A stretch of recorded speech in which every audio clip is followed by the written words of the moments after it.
है। बोले प्रेम आज जो संसार में सब लोग कर रहे हैं, किस प्रकार कर रहे हैं? बोले हमसे कोई करता है तो हम भी किसी से करते हैं। जैसे आप हमसे करते हो, हम आपसे करते हैं, या प्रेम नहीं या तो व्यापार है। क्यों?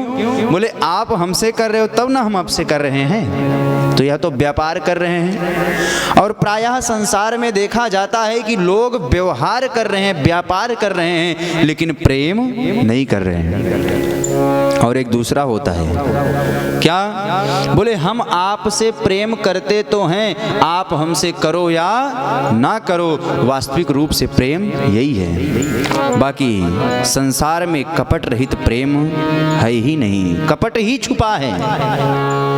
क्यों? बोले वेदों ने तो सबसे बड़ा प्रमाण दिया है। क्या प्रमाण दिया?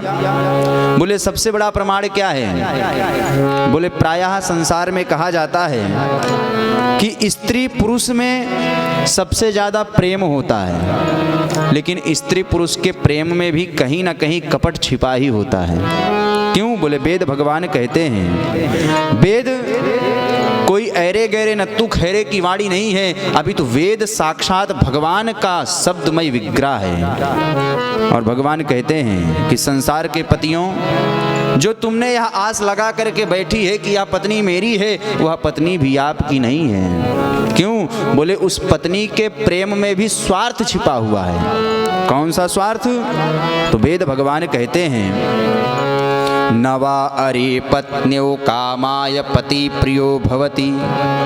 वह स्त्री आपको इसलिए प्रिय है क्योंकि आत्मनस्तु कामाय पति प्रियो भवति। जब तक आप हैं तब तक उसका शौक है, श्रृंगार है, सुख सुविधा है, तभी तक वह आपको प्रेम करती है। लेकिन जिस दिन उस स्त्री को पता चल जाए कि ये हमारे नहीं किसी और के हैं, तो वही कालरात्रि बन जाएगी महाराज। एक गिलास चाय नहीं देगी, देगी तो बताइएगा, वह कभी आपसे फिर घृणा करने लग जाएगी जिस दिन उसको पता चल गया। और आप निकम्मे निकल जाओ, निठल्ले निकल जाओ, कमाओ खाओ नहीं, तो वही पत्नी आपको घर में देखना भी पसंद नहीं करती है। ऐसा नहीं कि केवल स्त्रियों के लिए कहा गया, नहीं तो कहेंगे महाराज जी स्त्रियों की बड़ी बुराई बताते हैं। यह वेद वाक्य है, और वेद वाक्य ने पुरुषों के लिए भी यही कहा। क्या कहा? बोले वेद भगवान कहते हैं, नवा अरे जाया कामाय जाया प्रियो भवति, आत्मनस्तु कामाय जाया प्रियो भवति। एक पुरुष को पत्नी इसलिए प्रिय नहीं है कि वह उसकी पत्नी है, तो बोले आत्मनस्तु कामाय जाया प्रियो भवति ही, उस पुरुष को पता है कि हम कहीं भी रहेंगे, हमारे घर का, बच्चे का, सामान का ध्यान यह देगी, इसलिए वह पत्नी भी उसको प्रिय है। दोनों एक दूसरे के स्वार्थ के वशीभूत होकर के प्रेम करते हैं। यही संसार है महाराज। ना विश्वास हो तो जितने लोग यहाँ पे बैठे हैं, सब लोग अपने छाती पे हाथ रख करके बताएं कि हमने जीवन के अपने सारे बातों को अपनी पत्नी से बताया है, और पत्नी अपने सीने पे हाथ रख करके कहे कि हमने अपने जीवन के सारे रहस्य को अपने पति से बताया है।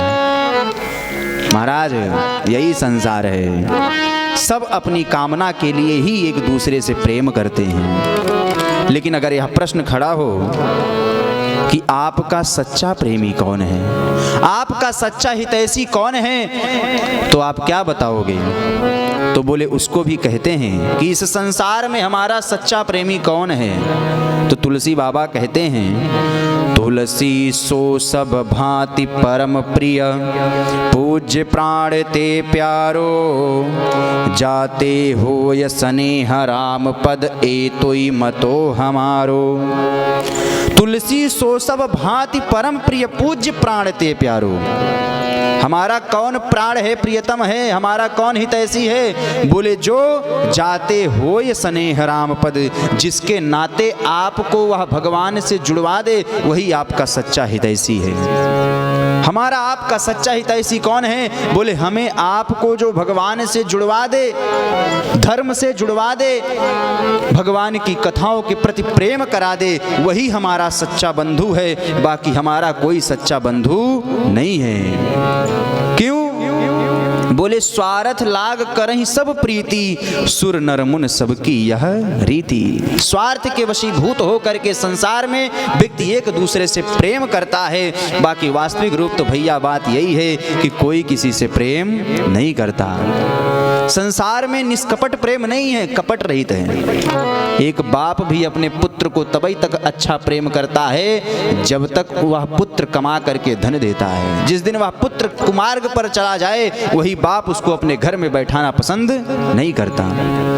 एक पिता अपनी पुत्री को तब तक प्रेम करता है जब तक वह पुत्री संस्कार से चलती है, घर की मर्यादा से चलती है, लेकिन जिस दिन वह लड़की गलत मार्ग पर चली जाती है वह पिता उसको देखना पसंद नहीं करता। संसार है भैया, हर आदमी आत्मनस्तु कामाय, अपनी कामना के लिए संसार में प्रत्येक प्राणी हर व्यक्ति से प्रेम करता है, बाकी कोई किसी से प्रेम नहीं करता। और इस चीज को समझना ही यह भाग